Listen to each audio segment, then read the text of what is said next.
अस्सलाम वालेकुम। मैं हूं सईद अलवी और आप देख रहे हैं मुकालमा। नाज़रीन, आज हम वज़ीर-ए-आज़म का दौरा मुतहदा अमारात इस हवाले से बातचीत करेंगे। फिर हम गुफ्तगू करेंगे नवाज शरीफ की वज़ीर आला पंजाब मरियम नवाज़ के हमरा अरकान असम्बली से मुलाकातें और वज़ीर कानून आज़म नज़ीर तारड़ का पीका एक्ट में तरमीम का इंदिया दे दिया गया। मशावरत जारी है, एक बड़ी खबर है। फिर गोटकी के स्कूल खिड़कियाँ न दरवाजे न तालबा और इमारतें भी खस्ता हाल।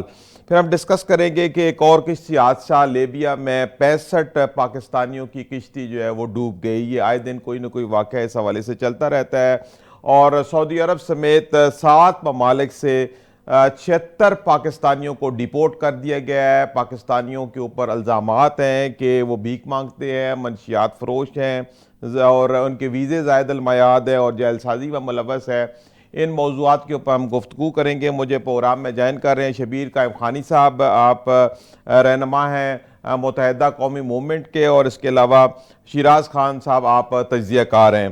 तो शबीर कायम खानी साहब, जैसे कि मैंने पहले बताया कि हम आज बात करेंगे वज़ीर आज़म के दौरा मुत्तहिदा अरब अमारात के बारे में। हुकूमत का यह दावा है कि हमने तरसीलात ज़र को बेहतर किया है। तकरीबन एक साल के अंदर हमने काफ़ी ज़्यादा बैरून कर्ज़े जो हैं, बैरूनी जो सरमायाकारी है उसको बेहतर किया है। SIFC की तरफ से भी कहा जाता है कि SIFC ने भी बैरूनी सरमायाकारी लाने में काफ़ी मदद की है। इस वक्त भी जो वज़ीर आज़म मुत्तहिदा अरब अमारात में गए हुए हैं, वो बात करेंगे इक़्तिसादी तरक्की के हवाले से। वहाँ वो एक कॉन्फ्रेंस में गए हुए हैं जहाँ पे पाकिस्तान के पोटेंशल के हवाले से गुफ्तगू करेंगे। तो आप ये क्या समझते हैं कि इस वक्त जो हुकूमत इक़दामात कर रही है इक़्तिसादी मामलात को बेहतर करने के लिए, तरसीलात ज़र को बेहतर करने के लिए, और इसके अलावा बाहर से जो फंड्स आ रहे हैं और हमें जो बैरूनी दुनिया से जो इमदाद मिल रही है और इन्वेस्टमेंट हो रही है, आप समझते हैं कि ये एक हम ठीक डगर पे चल रहे हैं? बिस्मिल्लाहिर्रहमानिर्रहीम। देखिए जी, आपने बड़ी डिटेल में पाकिस्तान के बारे में नक्शा आपने खींचा है कि मईशत के बारे में। और वज़ीर आज़म साहब अगर बाहर ममालिक में अगर जा रहे हैं पाकिस्तान की खातिर, तो ये एक अच्छा इकदाम है। हम इस इकदाम को सराहते हैं कि हम उस इकदाम को सराहेंगे जिससे मुल्क बेहतर हो, मुल्क की मईशत बेहतर हो जी। इस वक्त पाकिस्तान, आपको पता है कि पाकिस्तान बहुत सी सूरत हाल का सामना है। पाकिस्तान को सबसे बड़ा तो मुआशी सूरत हाल का सामना है कि जो मुआशी सूरत हाल अबतर थी। अच्छा, पिछली प्रीवियस जितनी भी हुकूमतें रही हैं जो दावे तो जरूर करती रही हैं कि हम पाकिस्तान को मजबूत करेंगे, पाकिस्तान की मईशत को मजबूत करेंगे, लेकिन ऐसा हुआ नहीं। अभी PTI जो कुछ अरसे पहले तक हुकूमत में थी और PTI ने भी बड़े दावे किए थे, मुंतखब होने से पहले, इक़्तिदार संभालने से पहले इनके दावे के दावे ही थे वो, और वो दावे पे किसी भी इम्प्लीमेंट नहीं हुआ। तो अगर वज़ीर आज़म शहबाज शरीफ साहब कुछ करना चाह रहे हैं इस मुल्क के लिए, वो किसी ममालिक में जाकर अगर वो हाथ फैला रहे हैं तो एक अच्छी बात है, एक अच्छा इक़दाम है। और इंशाअल्लाह ताला वो एक एनर्जेटिक वज़ीर आज़म है। जाहिर है वो पाकिस्तान के लिए कुछ कर रहे हैं, तो इस पे तो तमाम पॉलिटिकल पार्टी को के इख्तलाफात खत्म करके उनके हाथ मजबूत करने चाहिए। कि सबसे पहली बात, अगर मुल्क मजबूत होगा, मुल्क की मईशत मजबूत होगी, तो फिर हम सब मजबूत होंगे। अदरवाइज अगर मुल्क कमजोर होता है, मुल्क की मुआशी सूरत कमजोर होती है, तो फिर हम सब कमजोर होंगे। तो हम इस काम को सराहते हैं, वज़ीर आज़म साहब के इस काम को सराहते हैं। और इंशाअल्लाह ताला हमें यकीन है कि जो ये मुंतखब हुकूमत है, ये पाकिस्तान के लिए, पाकिस्तान की बेहतरी के लिए कोशिशें कर रही हैं। इनकी नेक नीयत नजर आ रही है जी। तो हमारी दुआएं और नेक तमन्नाएं साथ हैं, वज़ीर आज़म के साथ, इस हुकूमत के साथ हैं। और हम दुआ करते हैं कि लेकिन कायम खानी साहब, हमारी इस वक्त मईशत टोटल जो है वो कर्जों के ऊपर चल रही है, और हमारे मुल्क का मसला ये है कि हम कर्जे वापस करने के लिए, कर्जों की किस्तें वापस करने के लिए फिर दोबारा जो है वो कर्ज लेते हैं। कर्जों के ऊपर हमारा इन्हिसार है, हम अपनी इंडस्ट्री चला नहीं रहे, अपने जो ज़राए आमदन है उसकी तरफ हम कोई कदम नहीं उठा रहे। आए दिन यही खबर आती है कि बाहर से सरमायाकारी आ गई, कर्ज आ गया। तो ये बाहर के जो रकम है, इस पे हम कब तक अपने मामला चलाएंगे? देखो, इस मुल्क को ये तो बहुत लंबी डिटेल गुफ्तगू हो जाएगी। देखो, 77 साल हो गए पाकिस्तान को बने हुए जी। इन 77 साल का बगौर हम मुताला करें या नक्शा खींचे, तो पाकिस्तान जब बना था, पाकिस्तान ऐसा नहीं था। पाकिस्तान बहुत मजबूत था। पाकिस्तान की इकोनॉमी जो आप देखें, पाकिस्तान की करेंसी, आप एक पाकिस्तान के रुपये की क्या वैल्यू थी, पाकिस्तान के पासपोर्ट की क्या वैल्यू थी। जब आपको याद है सदर अयूब खान जब गए थे अमेरिका में, तो रेड कारपेट का उनका इस्तेमाल किया था वहां के सरबराह ने। तो ये वो पाकिस्तान था। बदकिस्मती से यहाँ की सियासी जमातों ने, कुछ करप्ट लोगों ने, सबकी बात नहीं कर रहा मैं, जो करप्ट हुक्मरान आए उन्होंने इस पाकिस्तान को इस नेट पे पहुंचाया है। सही। लेकिन जो पाकिस्तान को लिए कुछ करना चाह रहे हैं तो चैलेंजेस का सामना है ना। जाहिर है अगर आज पाकिस्तान कर्जों में घिरा हुआ है तो उसके लिए कोशिशें की जा रही हैं। पहले हम अपना कर्जा उतार रहे हैं और फिर एक्सपोर्ट, हमारे पास अल्लाह ताला ने इस पाकिस्तान को हर नेमतों से नवाजा है। जी क्या बिल्कुल। कुछ नहीं है हमारे पास, क्या कुछ नहीं हम एक्सपोर्ट कर सकते जिससे जरा मुबल्ला हमारे मुल्क में आए और मुल्क को मजबूत कर सकते हैं। जी तो ये बहुत से चैलेंजेस का सामने मैंने आपको कहा है ना। जी। तो रफ्ता रफ्ता ये हुकूमत की नेक नीति सामने आ रही है कि ये महज हुकूमत ये जो है ये दावे नहीं कर रही है, बल्कि जो मसाइल में इस वक्त पाकिस्तान घिरा हुआ उसको निकालने की अपनी तमाम तरह सलाहियतें बुरोकर लाते हुए भरपूर कोशिश कर रही है कि इस पाकिस्तान को इस बहरान से निकालें, मुआशी बहरान से निकालें। पाकिस्तान ठीक पर है। बैरूनी खतरात मंडरा रहे हैं, पाकिस्तान की सरहदें महफूज नहीं है, बहुत से चैलेंजेस का सामना है। सही। तो अब ये सारी हुकूमत के वक्त की जिम्मेदारी है, हुकूमत वक्त जो कुछ मुमकिन हो सका हुकूमत कर रही है। जी क्योंकि ठीक मैं है। हुकूमत का तर्जमान नहीं हूँ, लेकिन मैं देख रहा हूँ जी वैसे भी मेरा जो एक तजर्बा एक सियासी वर्कर के हैसियत से इस वक्त पाकिस्तान के लिए ये जो हुकूमत है जी। ये कोशिश करे कि पाकिस्तान की नेकनामी हो, जी ठीक है। पाकिस्तान की इज्जत हो। जी ठीक है। जी ठीक है। अच्छा शिराज खान साहब, आप ये वज़ीर-ए-आज़म का जो दौरा मुत्तहिदा अमारात है, ये इन्वेस्टमेंट के हवाले से वहाँ पे कॉन्फ्रेंस हो रही है, इक़्तिसादी तरक्की की बात करने वहाँ पे गए हैं, तो आप ये क्या समझते हैं? जैसे कायम खानी साहब कह रहे हैं कि ये ठीक है, हम मुल्क इस वक्त सही डगर पे जा रहा है, इस वक्त हुकूमत की जो कोशिशें हैं वो बहुत अच्छी हैं और हम इक़्तिसादी तौर पर बेहतरी की तरफ जा रहे हैं, तो आप क्या कहते हैं इस हवाले से? सैयद अली अलवी साहब, बहुत शुक्रिया प्रोग्राम में लेने का। तो बैरून मुल्क जितने भी हमारे डेलीगेशन आते हैं, जी ज़ाहिर है मुल्कों जाते हैं, कर्जा मांगते हैं और कोशिश कर रहे हैं कि हमें कुछ ना करना पड़े, हमें कर्जा दिया जाए और फिर कर्जों पर मुल्क चले। और आपने खुद ही कह दिया कि जब मुल्क के अंदर सरमाकारी ना आए, इन्वेस्टमेंट ना आए और उसके बाद जो अपना इन्वेस्टर है, फैक्ट्रियां हैं, इंडस्ट्रीज है, कारोबार है, वो जब तबाह हो रहा हो और फिर अपना जो बिजनेस है वो हमारा वो बाहर के मुल्कों में जा रहा हो। आपको पता ही है कि फैसलाबाद की इंडस्ट्री की बात करें, जी वो किस बिल्कुल, तरह टेक्सटाइल इंडस्ट्री पाकिस्तान के अंदर बहुत बड़ी एक इंफ्रास्ट्रक्चर है और उसको चलाने की कोई बात नहीं हो रही। उसकी चलाने की बात नहीं हुई, बल्कि आपका बिजनेस टाइकून जिनका हम मीडिया पे नाम भी नहीं ले सकते, वो पाकिस्तान से भागकर दुबई चला गया है। और मिडिल ईस्ट के अंदर आप देख लें कि ये जो बहरैन है या जो दुबई है या ओमान है, वहाँ पर अब हमारा जो इन्वेस्टर है वहाँ पर जाकर इन्वेस्टमेंट कर रहा है। तो ऐसे हालात में आप जो मर्जी बाहर जाकर कहें कि यहाँ पर सरमायाकारी के मौके, ठीक है, हमें मैशियत को मजबूत करने के लिए बहुत ज्यादा कोशिश करनी चाहिए, लेकिन हमारे यहाँ जो सबसे बड़ा प्रॉब्लम यह है, हम सियासी तौर पर, दाखिली तौर पर बहुत ही वीक पोजीशन पर रहे और हमारे यहाँ चूंकि जब तक सियासी ठहराव नहीं होगा, निज़ाम कहीं और है, अवाम कहीं और है, और हम कोशिश कर रहे हैं कि हम पाकिस्तानी जो हैं वो मीडिया पर ज़ाहिर है जो खबर चलती है, फिर उसके बाद तजिए नगार भी ऐसे आ जाते हैं जो उसको ऑन करते हैं, वही बात करते हैं जो हुकूमत सुनना चाहती है। तो हम सब बात दिखाते हैं, लेकिन reality of the matter is that country inside जो जिन चीज़ों की हमें ज़रूरत है वो है अमन अमान, जिन चीज़ों की हमें ज़रूरत है वो अपने यहाँ पार्लियामेंट को, अवाम की राय को, उसको मद्देनजर रखा जाए। फिर जुडिशरी को देखा जाए कि वहाँ एक बहुत बड़ा शो डाउन है, अभी आप उसको डिस्कस करेंगे या नहीं डिस्कस करेंगे। फिर आपने जी बिल्कुल, अंदरूनी मसाइल तो बहुत ज्यादा हैं, आप सही कह रहे हैं कि हमारे अपने बहुत ज्यादा मसाइल है, यहाँ पे पॉलिसियों का तसलसल नहीं है। आज वजीर मनसूबाबंदी ने भी इस हवाले से बात की है। अलवी साहब, मैं पाकिस्तान के हाई कमिश्नर लंदन से सवाल किया है, तो मैंने बड़ा जोर दिया, हालांकि बड़ी नाराज वो हुए चूंकि कोई प्रोग्राम कोई और था। मैंने उस का ऑर्डिनेंस, क्योंकि पाकिस्तान के अंदर सहाफियों की आज़ादी और जिस तरह के नेक कानून मुतारफ करवाए गए उस पर ज़ाहिर एक पूरी मूवमेंट पूरी दुनिया में भी चल रही है और पाकिस्तान के अंदर भी चल रही है। और इस जी बिल्कुल, जी बिल्कुल, इंसानी हकूक की तंजीमें बोल रही हैं और फिर आजादी हजारे राय नहीं होगी। जी बिल्कुल, इस हवाले से फिर अभी प्रोग्राम में आगे चल के इस हवाले से बात करेंगे। अभी प्रोग्राम का सिलसिला जरा आगे बढ़ाते हैं। डॉक्टर फैसल जमील साहब, वज़ीर-ए-आज़म का दौरा मुत्तहदा अमारात आप कैसे देखते हैं? अभी ये हुकूमत की तरफ से जो दावा किया जा रहा है कि आप बाहर से बहुत ज़्यादा इन्वेस्टमेंट ला रहे हैं, बाहर से काफ़ी ज़्यादा इन्वेस्टर हमारे इधर आ रहे हैं, ख़ासतौर पे पिछले दिनों में अमेरिका से भी इन्वेस्टर यहाँ पे आए, उन्होंने यहाँ पे सारा सर्वे किया और उन्होंने ये आमादगी ज़ाहिर की कि वो पाकिस्तान में इन्वेस्टमेंट करेंगे।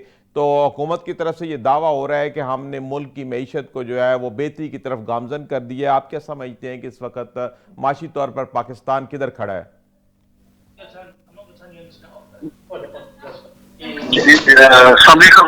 आवाज आ रही है मेरी? जी जी जी जी बोलिए। जी जी जी सर, बात ये है कि तकरीबन अप्रैल 2022 से रहीम है जो पीडीएम हुकूमत है, हुकूमत कर रहे हैं। जी और बात ये कि जो भी कंपेरिजन होगा ये नवंबर 2022 से पहले का होगा। ये आए तो इस बात के ऊपर थे कि पाकिस्तान की इकॉनमी का कर दिया और हम आए हैं बड़े कुलीस बन के और इसको हम आगे ठीक कर देंगे। लेकिन आज की तारीख में आप जितने इंडिकेटर इकॉनमी के उठा के देखें, जी जिसमें खुसूसी तौर पे आप जीडीपी ग्रोथ देखें, आप इन्वेस्टमेंट देखें, आप प्रोडक्ट देखें, बेहतर नहीं हुए। कि हम आपको धूल लोग दिखाते क्या है, ये दिखाते हैं कि पिछले 2 महीने पहले इनसे अपने उम्र में 4 रेमिटेंसीज थी, जी 4 रेमिटेंसीज है, उसमें 4 इन्वेस्टमेंट थी, अब 4 इन्वेस्टमेंट है। आप ये बता दें कि पिछले 1.5-2 सालों में इन्होंने ऐसा इंडस्ट्री बनाई, बड़े बड़े दावे किए गए जी अब कतर से $25,000 ले आएंगे, $25,000 ले आएंगे, सऊदी अरब से कितने डॉलर ले आएंगे। आज तक पाकिस्तान में पिछले जब से ये गवर्नमेंट आई है $1 अरब की इन्वेस्टमेंट आई। उल्टा ये इनकी हुकूमत की खर्चपत्ती है कि जो Pakistani economy agriculture based economy है कि हमारी 70% पॉपुलेशन और आर्मी इंडस्ट्री एग्रीकल्चर बेस करती है। खुसूसन यहाँ में आप देख रहे हैं पिछले 1.5 साल के अंदर जो किसानों का बुरा हाल हुआ है, गवर्नमेंट ने हाथ उठा लिए कि गंदम आप खरीद नहीं सकते, जिम्मेदारों भी जा रहे हैं अपनी गंदम अभी तक स्टोरों में पड़ी हुई है और जानवरों को खिला रहे हैं। 2200-2400 से गंदम का रेट नहीं है। शुगर केन आज के समय शुगर केन के हालात आप देखिए, मिले शुगर मिले जो है वो 400 या 3.5 रेट देके 3-350 के ऊपर गन्ना नहीं खरीदते और उसके ऊपर पेमेंट बर्बादी कर रहे हैं। आप उधर से आप पेस्टिसाइड देख ले वो भी बर्बादी। तो इसके ऊपर सबसे ये हुआ 2.5 के ऊपर इन्होंने पाकिस्तान। लेकिन डॉक्टर फैसल साहब हमारे अपने कोई भी हुक्मरान आता है तो वो अपने मुल्क की जो इंडस्ट्री है उसको चलाने की तरफ तवज्जो नहीं देते, हर कोई कर्ज की तरफ जाता है। तो जब तक हुक्मरान जो है वो अपनी मुल्क की इंडस्ट्री को मजबूत नहीं करेंगे, अपने इन्वेस्टर को यहाँ रिटेन नहीं करेंगे, तब तक मुकम्मल खुशहाली तो मुमकिन नहीं है। सर इन्वेस्टर मजबूत करने के लिए पहले आपने पॉलिटिकल ग्राउंड और पॉलिटिकल स्टेबिलिटी चाहिए। ये गवर्नमेंट ने सिवाय चादर चार दीवारी का तकद्दुस संभाल करने में, साथियों का गला घोटने में, लोगों को कैद करने में, अगवा करने में, अगवा बयान करने के लिए और कुछ किया नहीं। इनकी तवज्जो इकॉनमी की तरफ रही नहीं, ये सिर्फ इश्तिहारों की हद तक और बिल बोर्ड की हद तक इनकी इकॉनमी की तरक्की। आज आप अपने ऑफिस में अब लोगों के खिलाफ देख लें, क्या वो अपने घर के बिजली का बिल भर सकते हैं, क्या वो बच्चों के फीसें भर सकते हैं, और सिर्फ हमें इश्तिहारों के ऊपर दिखा रहे हैं इकॉनमी। आप देख लें 2022 से लेकर अब तक कोई एक ऐसी चीज जो उस रेट पे जा चुकी है, पेट्रोल 150-300 के करीब आ गया, डॉलर 170 से 280 पे आ गया। आपकी जितनी भी ग्रोसरी की आइटम है वो ये कहते हैं कि हमारे जो है ना इक्तिसादी तरक्की। जी ठीक है, जी ठीक है फैसल जमील साहब, आपका पॉइंट ऑफ व्यू आ गया है। जी डॉक्टर साहब, शबीर कायम खानी साहब, ये वज़ीर कानून आज़म नज़ीर तारड़ ने पीका कानून में तरमीम का इंदिया दे दिया है, को मशावरत जारी है, तो आप ये क्या समझते हैं कि इतनी क्या उजलत थी कि सहाफ़ियों को और किसी को भी ऑन बोर्ड नहीं लिया गया, फौरी तौर पर एक कानून पास कर दिया, फिर अब जब देखा कि इसकी मुखालफत में सहाफ़ी खड़े हैं तो अब तरमीम की बातें की जा रही हैं, तो आप ये क्या समझते हैं कि कोई ऐसी तरमीम इसके अंदर हो जाएगी जिससे सहाफ़ी मुतमिन हो जाए?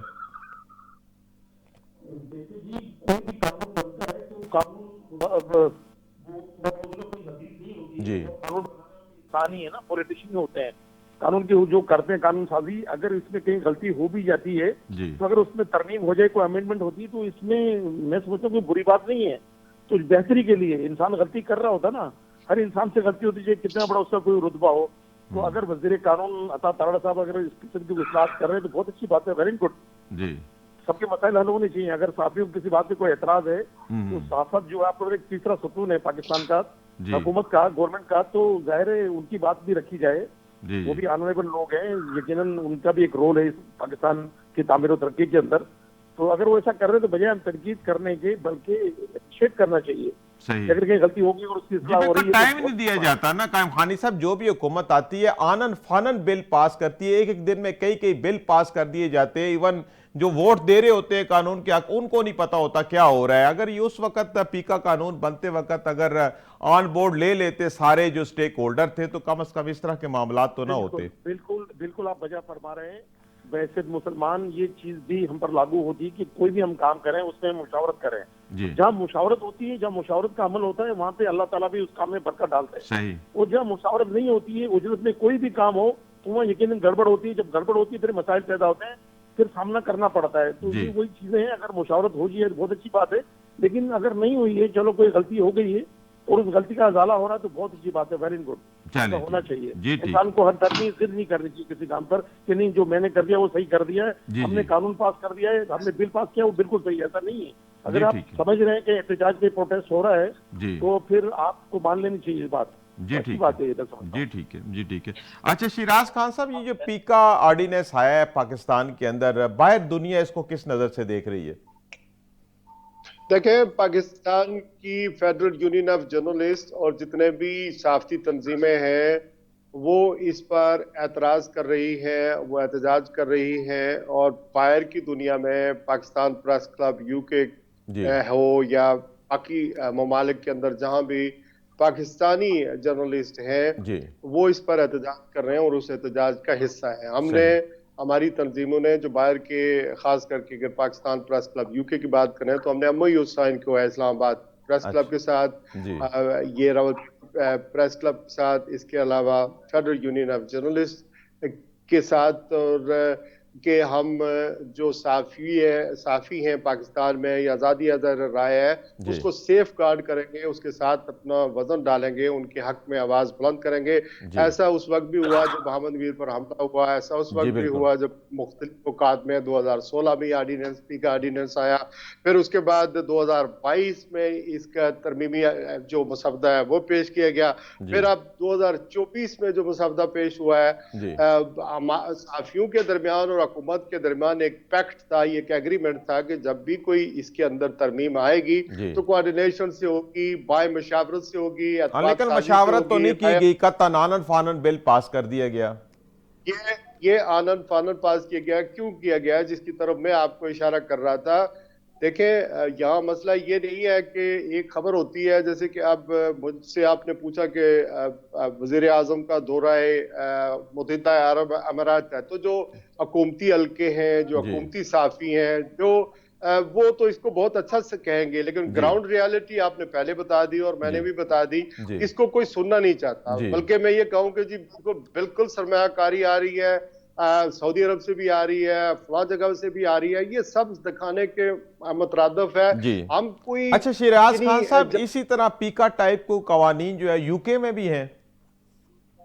देखें, यहाँ पर डेफेमेशन लॉज हैं, जी यहाँ पर आज़ादी अज़ार राय है, और जमहूरियत का हुस्न यही है कि रियासत का ये जो चौथा स्तून है जिसको हम यानी मीडिया कहते हैं, जी इसको फ्री किया जाए। जी अगर ठीक है यूके के अंदर या यूरोपियन यूनियन के अंदर या जहां भी जमहूरियत अपनी लाइट एंड स्पिरिट के मुताबिक मौजूद है, वहां होता यह है कि हुकूमत कोई बिल पास करना चाहती है, बिल लाना चाहती है, तो सबसे पहले वो वेबसाइट पर डालती है, उसके बाद मीडिया को देती है और मीडिया उसके ऊपर खास करके उसको डिस्कस करती जी है, ठीक है ताकि लोगों को पता चले इसके गुड्स एंड बैड्स, जो भी इसके मनफी या जी। मुस्बत पहलू हैं, उस पर बहस और अवामी तो राय ये अंदाजन कितना हमवार। वक्त लगता है यूके में अगर कोई बिल पास करना हो? इधर तो खैर चंद घंटों की मार है, तो उधर कितना वक्त लगता है कि जब किसी पार्लियामेंट ने कुछ अच्छा, नया कानून लाना होता है तो? अलवी साहब, बहुत जबरदस्त आपने सवाल किया है। देखिए, ये कितना लंबा प्रोसेस है कि आपका ये प्रोग्राम खत्म हो जाएगा और मैं बोलता रहूंगा, ये आपको यानी कि इतना लंबा प्रोसेस है। देखिए, कोई भी बिल पेश होता है पार्लियामेंट के अंदर तो पहले तो ये होता है कि वो बिल इस काबिल भी है कि उसको टेबल किया जाए या जी ना किया जाए। जी उसके ऊपर फिर एमपीज के दस्तखत होते हैं, फिर वो कंसेंसस उसके ऊपर जी डेवलपमेंट होना शुरू हो जाते हैं, फिर वो जी कमेटी में जाता है, कमेटी के बाद फिर उसको टेबल किया जाता है, टेबल करने के बाद फिर उसके ऊपर एक यानी अर्ली जिसे कहते हैं एक वोटिंग होती है जी। कि ये वाकई ये बिल मतलब एक इस लंबा काबिल है कि इसको प्रोसीजर जिस अडॉप्ट करके बामी और फिर मशावरत के बाद ये काम होते हैं। अच्छा, उसके बाद अपर हाउस में जाता है ये जी। जिसको आप पाकिस्तान की सही सेनेट कहते हैं, जो सही पैसे देकर या पार्टियों की प्रिविलेज लेकर सही सेनेटर बन जाते हैं। सही ये यहाँ जो जो अपर हाउस होता है, हाउस ऑफ लॉर्ड्स होता है, उसको आप बड़े मुश्किल से वहां से पास होता है, फिर ये लोअर कोर्ट वापस आता है जी लोअर हाउस में, जी जिसे जी पार्लियामेंट कहते हैं, जो एमपीज होते हैं जी जिनकी तादाद तकरीबन जी बिल्कुल ठीक 650 है। है। उसके ऊपर फिर हुकूमत की अपोजिशन की राय होती है, और जब वहां वोटिंग दोबारा होती है और या फिर उसको कमेटी रूप में भेजा जाता है, खास मखसूस कमेटी होती है, तो इसको पास होते होते कम अज कम बहुत ज्यादा टाइम लगता है। और सही फिर जो ब्रेन वहां पर बैठे होते हैं वो कोई यानी मियां चन्नू से या कहीं जाती उमरा से, जी या जी फिर आप ये कह रहे हैं कि जी ये जी मैं समझ गया जमान हूँ आपकी खान बात के के यूके में बिल पास कराना इतना आसान नहीं है, हर तरफ से मशावरत होती है, वक्त लगता है। बिल्कुल। तो डॉक्टर फैसल जमील साहब जी जी शफाफ बनाना पड़ता है। जी बिल्कुल ठीक है। डॉक्टर फैसल जमील साहब, आप जैसे सुन रहे हैं कि शिराज खान साहब बता रहे हैं कि बरतानिया जो कि एक जमहूरियत की बहुत बड़ी अलामत है, हम भी कहते हैं कि हमारे यहाँ भी जमहूरियत है, लेकिन वहाँ पे बिल पास करने का एक बहुत लंबा चौड़ा प्रोसीजर है, उसके अंदर मशावरत भी शामिल होती है, अक्रॉस दी बोर्ड सबको ऑन बोर्ड लिया जाता है। लेकिन हमारे यहाँ हुकूमतें, चाहे वो पीटीआई की हो, चाहे वो मुस्लिम लीग की हो, चाहे किसी और हुकूमत की हो, जब इन्होंने बिल पास करना होता है तो ये 24 घंटों के अंदर जो है वो सदर से भी दस्तखत करा लेते हैं। तो ये क्या सूरत हाल है कि यहाँ पार्लिमानी निज़ाम इतना कमज़ोर क्यों है? हमारे मुल्क की बहुत बड़ी बदकिस्मती है। देखिए, आप पास करते हैं, कोई भी ऐसा एक्ट पास करते हैं पार्लियामेंट से, तो उसके पीछे बेसिक देखी जाती है कि देश है। जो अभी टीका एक्ट इन्होंने पास किया और 24 घंटे के अंदर इस साल इन्होंने पास किया, तो इसके पीछे ये नहीं थी कि इन्होंने कोई हमारे जो सहाफत के शोबे में या मीडिया के शोबे में नहीं थी, फेक न्यूज को कंट्रोल करना था। इसके पीछे देर से देख थी कि किसी तरीके से जायज तरीके से हुकूमत बैठे हैं कि लोगों की आवाज दबा सके, लोगों को हद तक बोलने से रोक सके। और लेकिन ये जो पीका का काम है, ये पीका ऑर्डिनेंस शुरू तो पीटीआई के दौर से हुआ है। ये जो भी ये बात कर रहे हैं ना कि जी हमारे मिनिस्टर साहब जो आजम नजीर खान साहब कि जी हम अब इनकी मुशावरत से करेंगे, ये वही बात है कि किसी को बहुत दिखा के बुखार पे राजी करता। इन्होंने इतने जालमाना कानून बना लिया, तो इसमें से 2-3 चीजें ऐसी मेकअप करेंगे कि लोगों को आपको फिर भूल चौंकने की कोशिश करेंगे। लेकिन आप इनको इस चीज का अंदाजा नहीं है कि दुनिया 21वीं सदी में दाखिल हो चुकी है। 25 साल अगर 21वीं सदी में दाखिल हो गए, मीडिया का दौर है, सोशल मीडिया का दौर है, यहाँ कोई चीज ऐसी छुप नहीं सकती। और ये फेक न्यूज कहते किसको है? गलत खबर को। सबसे ज्यादा गलत खबरें इस टाइम फैला रही है वो तो हुकूमत फैला रही है। ये जिन्होंने इकॉनमी ठीक कर दी, सबसे बड़ी गलत खबर है। ये हमने लोगों की इंसानी हकूक की पामाली नहीं कर रहे, ये सबसे बड़ी गलत खबर है। ये हम इलेक्शन पे जीत के आए हैं, ये सबसे बड़ी गलत खबर है। अच्छा, अभी आप क्या समझते हैं कि आजम नजीर तारड़ साहब की जी कोशिश है, आजम नजीर तारड़ साहब की कोशिश है कि इसमें कुछ तरामीम हो जाएंगी, तो आप ये क्या समझते हैं कि कुछ तरामीम हो जाएंगी इसके अंदर, या बस अभी ये बयान ही है?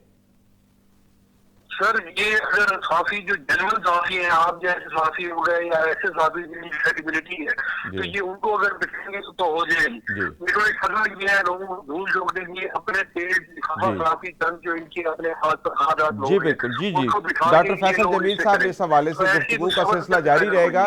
डॉक्टर साहब, यहाँ पे वक्त हुआ है एक ब्रेक का। जी नाज़रीन, हाजिर होते हैं एक छोटे से वक्फे के बाद।